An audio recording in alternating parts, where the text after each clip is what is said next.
Welcome to Schmidtless Live. I'm Kurt Schmidt, president and partner at Foundry, and this show is dedicated to helping inspire and educate leaders around design and technology. I'm really excited today because I've got one of my good friends, Jonathan Banks, joining me today to talk about how we can best learn how to support Black entrepreneurship, Black businesses, all across the map. It's so important, and I'm so excited as I learn so much every time I talk with Jonathan. So I'm really excited to share one of our conversations live with you. If you have questions or comments, feel free. There's a chat there. You can leave them in there, and we'll try to address any comments that you have or questions. So I don't want to take up a lot of time. I want to get right speaking with Jonathan because I'm ready to learn, and I hope you are too. So here we are with Jonathan. Jonathan, how are you today, sir? I am doing so well. Really good to be here with you, Kurt, today. Getting to the end of another fun and fantastic week of, distance learning, Yes. working in technology, working during a pandemic and all of those sorts of things. So Yeah. it's nice to be able to round out the week with this conversation today. Yeah, good. Well, I appreciate you being here. So you're over at Next. You're one of the co-founders. Can you tell me about Next and the work you do there? Sure, yeah. The work at Next is really fun and inspiring. What we do is we help leaders defeat stagnation, drive revenue, and create our best world. And we do that using our disciplines in customer experience, technology, and human-centered design. Awesome. Yeah, and you've got a great organization, and so I'm really glad that you're here today. I want to kick things off because, obviously it's top of mind with a lot of people this year for a lot of reasons around making sure that we have a good focus on, lifting up people of color and understanding better what people are struggling with in today's world. If you were to put your finger on a few things that are just besides the obvious, is it financial resources? Is it opportunities? What are Black business owners and Black entrepreneurs struggling with more so these days than, is it any different because of COVID? Hmm. Um, good question. I think there's a lot to unpack there for sure. I think COVID maybe is the last thing you said, so we can start with that. Obviously the statistics and the research here doesn't lie. Communities of color are being impacted by the COVID pandemic Yep. more so than others, and it's kind of slicing right across the disparities that were already in place, and they're being further emphasized with the pandemic. And that's coming down to even what we see with school lunch programs and things of that nature needing to be bolstered even more than they were before. So. Mm-hmm. What's that? The way that we're seeing that impact today is a lot of service businesses, a lot of restaurant businesses, a lot of folks who are kind of like those frontline workers are often African American, Black, or they're often people of color as well. So some of those, not only the jobs that folks are working in, the businesses that they run are often the businesses that are most impacted by this pandemic. Yeah, and again, there's so much going on, in the political climate, the economy that's affecting these things. One of the things, and I've done some research up until here, is that especially like let's say in the startup world, investment only counts for 1% for Black startups and Black entrepreneurs, and it's even worse if it's a woman, and I see that there's so much opportunity there just in the financial support, right?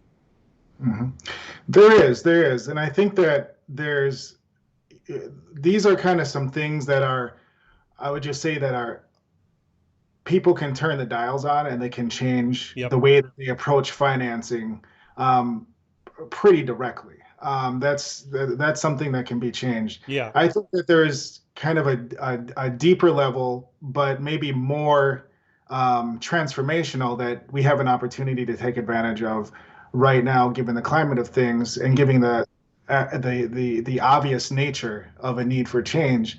And that's a sense that we're not getting our best out of our economy. We're not getting the best out of our workers. We're not Mm-hmm. getting the best out of our businesses because we are still dealing with very ingrained disparities in the way that our economy is formed and the Yep. way that people can perform within the economy.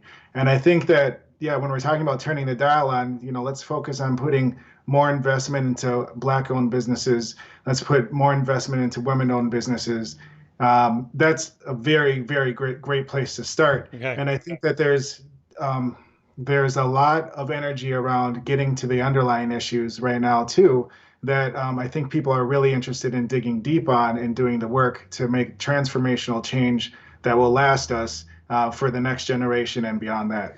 Right. Well, and again, it goes back to, the idea of where to start, right? So, for let's just for myself, for instance, right? Wanting to help, wanting to figure out how I can, transition my privilege into opportunities for other folks, right? And the hardest thing has been just trying to find the resources to discover where I should be putting that effort into. When you hear that, what's your first take? Yeah, my first take is that's great. It sounds like you're on the journey, and you're willing to do the research, the work, kind of like introspection, all those sorts of things. Kind of turn over the rocks and see what you find, which Yes. is really good. That's a really good place to start. I think that um, the point is to keep moving Yep. too, you Yep. know, Keep the and this momentum. was keep the momentum going and realize that like we're joining we're joining history and we're creating history, right? So we can't get to a certain point and say, I've learned something and now the story is done being written, right? This we're kind of packing our bags and getting ready to go off and and continue building our business, continue building our economy. And we're actually what we're doing is we're really impacting people's lives and we're changing the future for them by kind of unpacking all this, knowledge, research, working within our companies, developing our teams differently, creating more inclusive strategies and processes within our businesses. All those things are going to really impact the lives of people in Yep. ways that they have not been impacted before. Well, and as I've shared with you in other conversations, in that journey, I've hit some really interesting feedback and comments from folks. Anywhere from, you know, uh, not directly, but making it stated in a way that's like, you do you, we'll do us. You stay over there. Just don't get in here because we don't need you messing up the things that we're doing. All the way to, as I've shared with you, is somebody saying like, if I was just removed from the equation, that would create more opportunity, right? And so that's why it's been such an interesting journey, and I'm so glad that you've been a great mentor and guide through that. But as you're going through that journey, how do I know when I'm kind of in the right lane? How will I know? Is it by building up a bigger network of people that don't look like me to help guide me that way? Mhm. Well, we know that opportunity is often a dynamic of your network, Yep. right? So I think it's very important that if you do have a network that has value and has opportunity to offer, that you make that available. I think some self-reflection is always helpful for all of us, and that helps us to be empathetic with others, which is obviously a key tenet of any type of human-centered design. And I think that what you can find here is what are the things that you have available to you? What are your resources?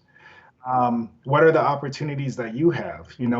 What are the things that are making you successful in your life? What are the things that are making you successful in your business or that you see as making your business successful too? And a lot of times those are the things that you might be the only one with the access to. Right. And so I see it as more of a ability for someone like yourself or anyone else to really be able to do an inventory of how can I actually provide access to these things. Hmm. once, so like the access thing part is an interesting concept too, because even if the door is open, there might be, 20 different stumbling blocks ahead of that. Sure. That when you're doing kind of this analysis of yourself, you'll find like, oh, I got here because I took such and such an action 3 years ago. Got here because before that I did this. And then you can kind of trace it back to all the things that had to happen to lead you to where you are.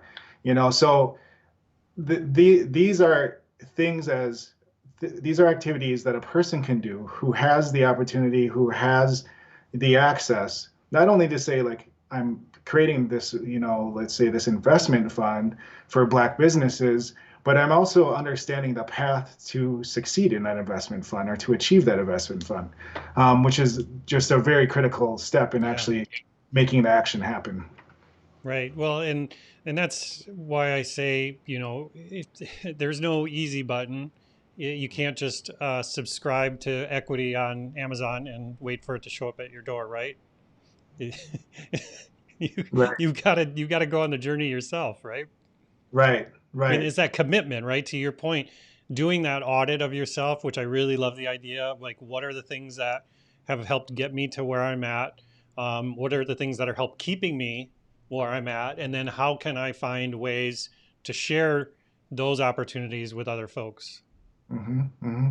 Yeah, and we can't ask people to live each other's lives, right? And Right, I think right. there's sometimes that comes into play where it's like, um, you know, you're a person who holds certain privilege. If you were not here, then I would be able to have that privilege. Well, the chances are in today's world, the way it is that if Kurt went away, there'd be another white guy who took Kurt's Yeah, place. right. That, like There's getting a rid whole of line Kurt. of them out there. Right, right. So that doesn't quite get to the issue.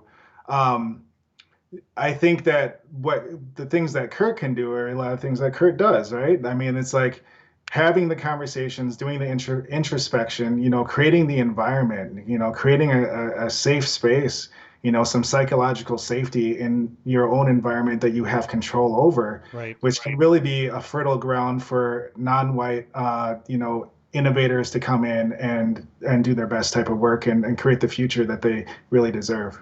Right, and that's, yeah, that's something really important to say, because I mean, again, I know at Foundry we take a really serious look at it, and from it's from two perspectives. Obviously, there is just the social value, the moral charge with it, but there's also the business value, because it's proven time and time again a more diverse team builds more innovative products. You just have better, more diverse ideas coming from those more diverse backgrounds, right? Hmm. Yeah, that's definitely the case. And geez, what a time in the world where we need as much innovation as we can get and high quality innovation as we can get. I think just kind of going back to the pandemic, it's becoming more obvious that we need to get good at doing well where we're at, and that seems like a very tall order. But the idea that things are going to be how they once were is not something you can plan around at Right. all. So innovation is key right now, and I really think it's a good thing that folks are not only figuring out about like putting teams together, diverse teams together. That's great, but the other thing we have to do is figure out how do we actually create diverse teams with a basis of psychological safety within that team, so everybody can perform their best and feel included and feel like I'm going to create something with this team that I really believe in and I really own. Right. And with that, one of the things that I've found success with is by interacting more with that community, the non-white community in technology, innovation, and design. One of the things, that I think I struggled with early in my career was, for example, those events or those networking opportunities. I might not have felt invited, and but being a business owner and being able to be someone who can come in and sponsor those events has helped me push past that feeling of not being invited, and being able to say, well, I'm sponsoring an event, I better show up, and then pushing me into bigger and longer lasting relationships with folks that don't look like me. So it's kind of a hack in a way for myself, but it really truly worked to kind of get me over myself and my own insecurities to be able to, feel more confident that I do have these opportunities. I do have this network to share, and I have to go out and seek out those people, because it's just the same case in the reverse, right? They don't feel as invited with me. Hmm. Yeah, and I'm the word invited is an interesting one. I guess I don't even know if I have a point to make on this card. It's just sticking out. It's just sticking out to me as, I've heard this said before about Okay. having invitation, and in both ways. Do you have a seat at the table? Were you invited to the table? Whose table is it? Build a big table. All these things about the table, and dealing with an invitation. Yeah. And I see. I don't know if that's the right word. Okay. I don't. When I think about how these networks are formed, folks who you do business with, let's say white folks that you do business with, I don't feel like there's one day where you're like just sent out an invitation and you're like, come on, let's do this. There's Come kind of on. a building that happens, and I think that's one of the weird things, that good, what will I say, good intentions places people in, is in situations where the building hasn't been done, right? The building of those relationships and the building of the access hasn't been done, right? And I think what you're describing is a way that, you've been able to build access to some of these networks through your sponsorship. Yeah. You've been able to build that type of access. Now, wouldn't it be fantastic if I could go out and sponsor something at 3M or something like that, where I would just be able to build access in the same way and get into the white network Right. that way, and do other things like that. Yep. And I think that might be part of a solution, or a way of you kind of opening up this access, is to finding other ways that you can contribute to building access for non-white innovators and entrepreneurs. Mm-hmm.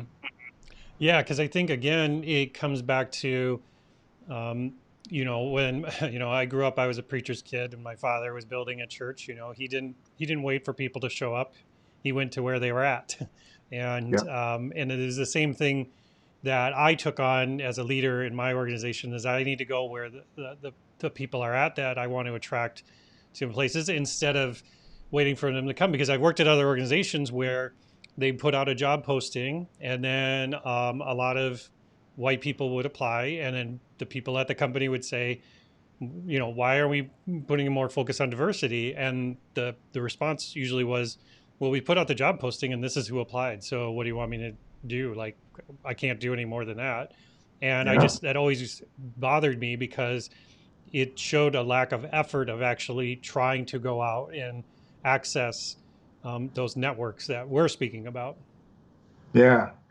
Yeah, and I think also, well, that is a good example. I mean, I've heard countless stories, individuals, who applied for, entry level positions and didn't get an entry level position because they didn't have enough job experience. And it's like, wait, entry level, isn't it? I thought that's what it said. How am I supposed to have, So, when it comes down to it, that's a learned experience, right? That impacts a lot of young Black professionals for sure. I know, speaking from my own experience and firsthand stories with others, that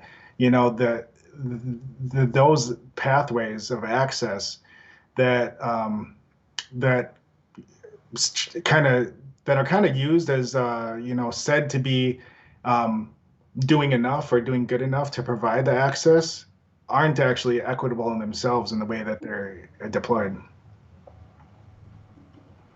Right. Well, but that's my curiosity, right? So I learned that through mistakes, Mm-hmm.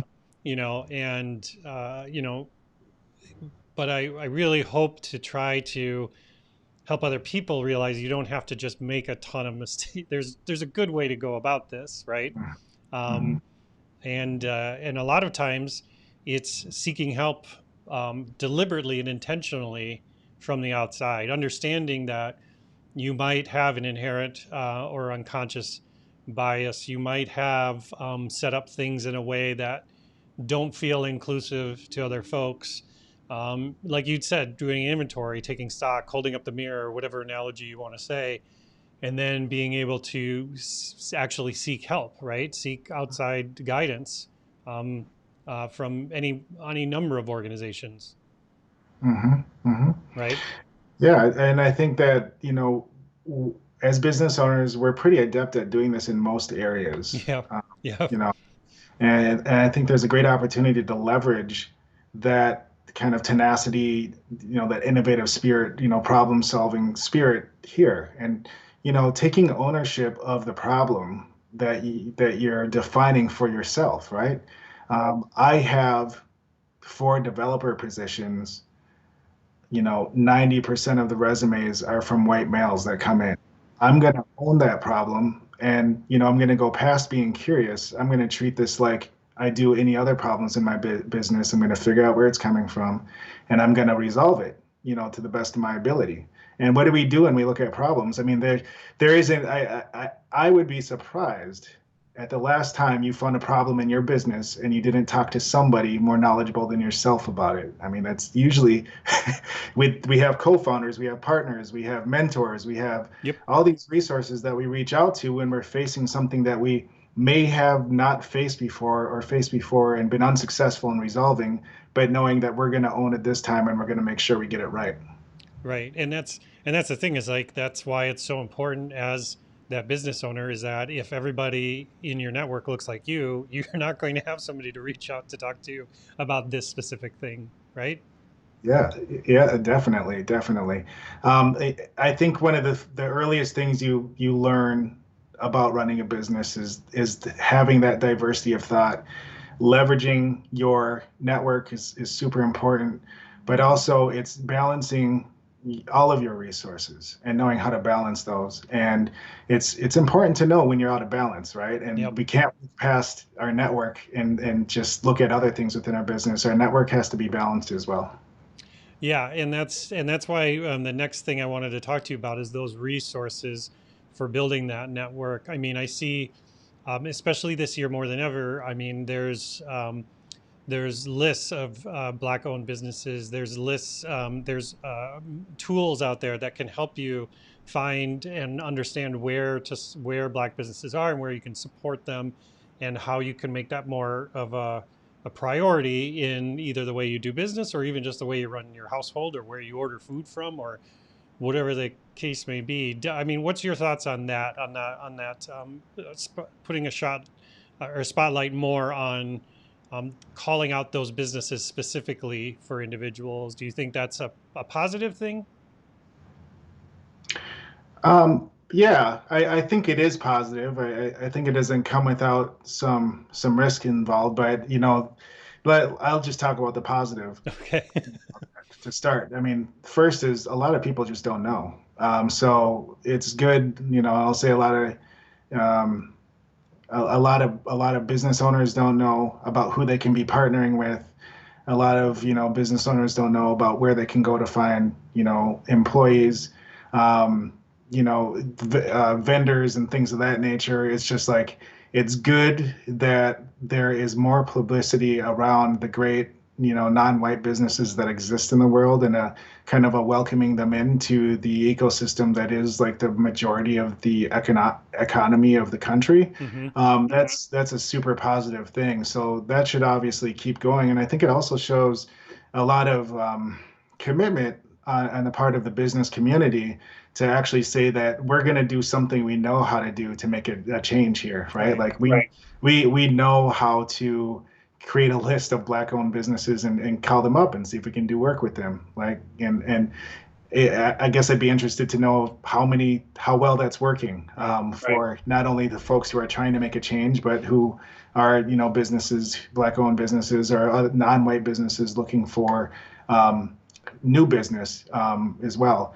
Um, I think that there also kind of gets held up.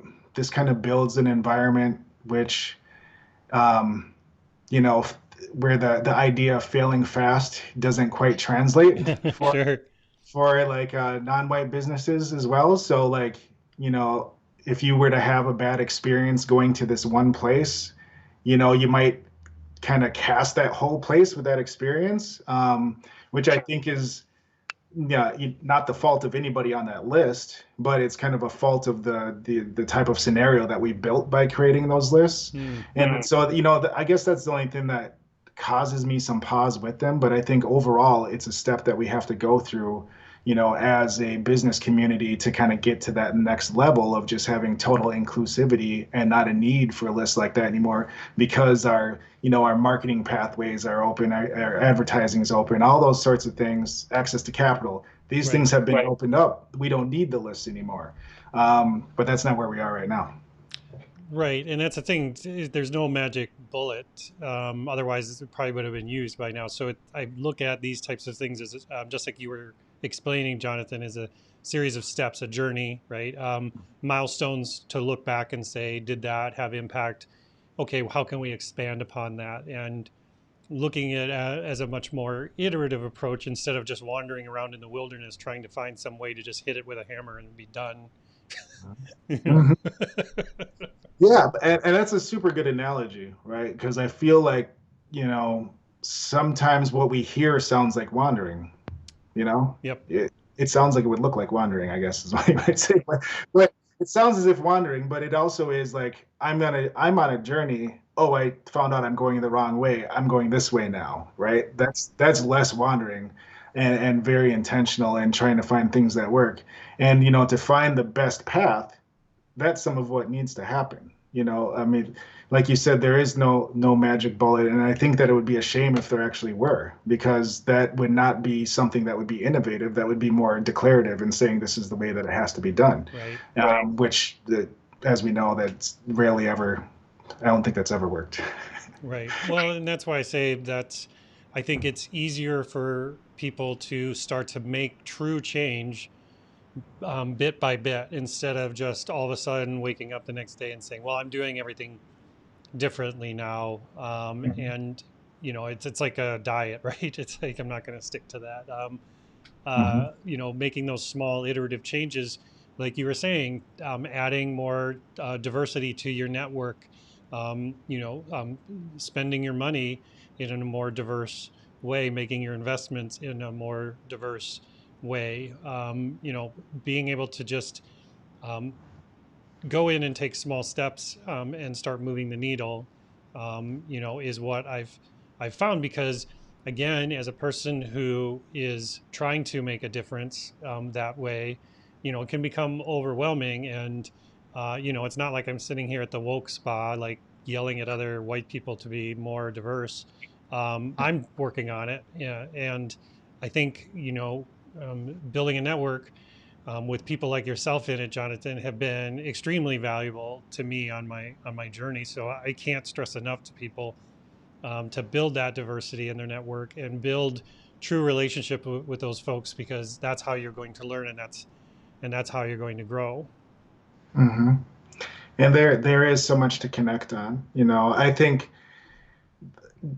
when it's never too late to develop a new relationship. It's never too late to add someone to Right, your network. It's right, never too late to get somebody out of your network either. You know, it's like this is your life. This is, you know, your world that you're living in and you're responsible for it. And so I think one of the questions that has to be asked is this the type of life that I want to be living? You know, when it comes down to it, when I look around, is this the network that I'm going to look back and say that this is the network I should have had? this is success. Yeah, yeah, and it's an opportunity. This is an opportunity to ask yourself that question, and then to change things up if you need to. I don't think I don't think anybody would be upset if it was like, hey, let's we've got a lot of things in common. We might be able to do business together. I've never talked to you before. But let's get together and talk about a couple things and see where it goes. I don't think that that's going to be an insult for one. People are busy; they may not have time for it, Sure. but it's a gesture that can be made and could make a difference for folks trying to establish some more diversity in their network. Yeah, and I want to dive into that just a little bit more. And I think I've told you this story too, I think, Jonathan, in the past. But what's been interesting is like as I built the podcast years ago, when I first started it, I reached out to people that I had worked with, and it was really easy to do that because I knew them, I knew what they might want to talk about. It was pretty easy, and I realized very quickly after a few episodes, like, oh, it's a lot of white folks, and I wanted to grow and I wanted to learn more from other folks. And so I started reaching out to a more diverse audience, and I got crickets back. I got no responses, or very limited responses. And then what I realized is over time is that if I had gotten an introduction into that network from somebody else, then people were much more open and interested to talk to me. Because again, I look back and I think of, well, maybe it's just my privilege that I was thinking like, well, of course, these people would want to talk to me. Why wouldn't they? I'm doing a show. It's great. But what I realized is, when you have lived a life of being taken advantage of, your defenses are up in different ways. And so without that introduction, I wouldn't have been able to expand that network and get those folks on the show. Yeah, what's your thoughts around that? Again, back to my story, my journey, Jonathan. Well, it's great. I always like to hear more about your experiences and what you've tried and the way it went, right? I mean, I think it's just valuable to share and to know. And also it just kind of underscores your continued kind of dedication to making a change, not only for yourself, but for others. I kind of go back to empathy to consider here, Hmm. and I think and dedication, really, empathy and dedication towards making the change. I think both of those things have to go together. Okay. How would you like to be approached, and would how would you like to feel when you're approached Hmm. to do some sort of action beyond someone's podcast or whatever it might be, right? Right.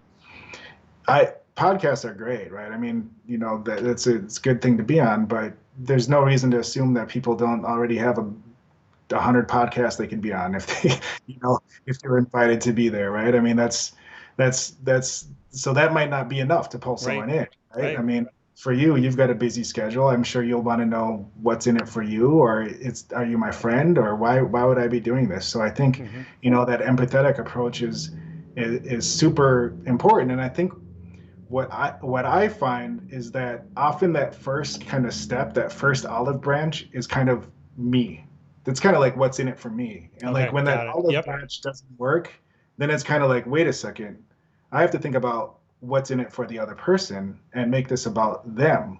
And sometimes when you do that, you'll find that to make that invitation meaningful, there's a lot in it that has to go along with it, right? There might be different, barriers that person's facing to actually be able to go on the podcast. I mean, for one thing, I know that a lot of times people have different, uh, different levels of being comfortable when it Hmm. comes towards doing things outside of their 9 to 5 job, Yep. right? And so that might be something that's a barrier to someone, but there's just countless others that could be barriers that when you take on that lens of empathy, you start to unravel what else needs to be within that invitation for it to land. Hmm. Yeah, I think that's a great point, Jonathan. I think obviously being as transparent and honest in that invitation is super important right up front, right? Just put all the cards out there. And again, it's the same thing with what you had mentioned about expanding your network and connecting with those folks. It's okay to just express and say, this is what I need to do. I mean, I was recently contacted by a non-white business owner, and he just said, I don't have enough white men in my network and I need more. So would you like to chat? I was like, cool, yeah, let's do it. Yeah. Try it out. But yeah, Yeah. that's my point, though, is that you had mentioned the olive branch. I mean, it's got to start somewhere. It doesn't just fall off the tree and land in your hand, right? Yeah. And I think it is. Yeah. Here's what I want to do. Okay. Now let's figure out what you want to do as well. And that's really important. I love that example. I think more people should try doing that. Your phone's going to be ringing off the hook here pretty soon, clearly. I don't mind. I don't mind. Yeah, and again, that's why I've made the podcast and this YouTube show and these things. This is you can watch me live, growing and learning, hopefully, and hopefully take something away from it as you're watching it. Well, Jonathan, we're going on. I could talk to you for days, but tell me about next. How can I work with you? When should I call next? What type of problems do you solve? I want to hear a little bit more about the work you do. Oh, well, thanks, Kurt. Yeah, this has been a really enjoyable conversation for me. And usually, as always, I've learned a lot from you during this conversation too. So I appreciate that. And I look forward to many others in the future. Um, Me too. uh, yeah, thanks for letting me talk a little bit about Next too. It's been a really, what can I say, challenging but rewarding year working with Next. We've been around since 2018. The website is www.ncxt.co. You can find us at ncxt.co on Instagram, Facebook, and if you look at NCXT on LinkedIn, you'll find us there. That's And awesome. the ncxt.co on Twitter as well. So that's just some stuff about how to contact us. Um, yeah, so So when should I call you? yeah, you should definitely call us if you're facing any type of business issues where you're basically having to deal with stagnation or you can't move past a point in your process or strategy for your business. I mean, that's where we can come in and help. So what we do is we break down our work into three different areas. So first we do research, to really understand the problem, understand the people involved, and understand the opportunities that are involved. And then we do strategy, to help look at your organization, look at your customer experience, technological variables, and help create a strategy there. And the last thing we do is implementation. And so we can, really put into practice the things that were in strategy and help kind of put a team together and start getting the work done, roll up our sleeves and get it done. And a lot of times we work with implementation partners in that phase too, but we stay engaged by doing something we call stewardship, is so to make sure that you get everything promised from the strategy. We like to stay around and keep consulting with a business leader to make sure that we do what we intended to do in the first place. Yeah, so there's just been this year it's been good. We've been able to do a lot of work with the city of St. Paul, working Hmm. with the restaurants there, helping them overcome challenges from COVID pandemic and also from the uprising as well. So that's been some really exciting work. We're launching some work with some national work actually with the chief officers of state libraries, which is really fun work to get into a complex organization and work with leaders there. So there's lots of different ways that we engage around research, strategy, and implementation. Awesome. Yeah, no, and I can't speak enough for the work you do. It's great. I definitely recommend people check it out. Even if it's just you don't know what problems you might have. Jonathan and his team are great at uncovering things that you might not even know were an issue. So they can Yeah. help you out a lot. Well, Jonathan, thanks again. I really appreciate it. And yeah, I look forward to our next conversation. Thank you again so much for your continued support and friendship. Thanks, Kurt. It's been great. Have a Cool. great week. It's really nice out there. Awesome. All See right, ya. folks, we're going to end the show now. If you enjoyed the content, hit the subscribe and the notification, the like, and all the things down there would be super fantastic.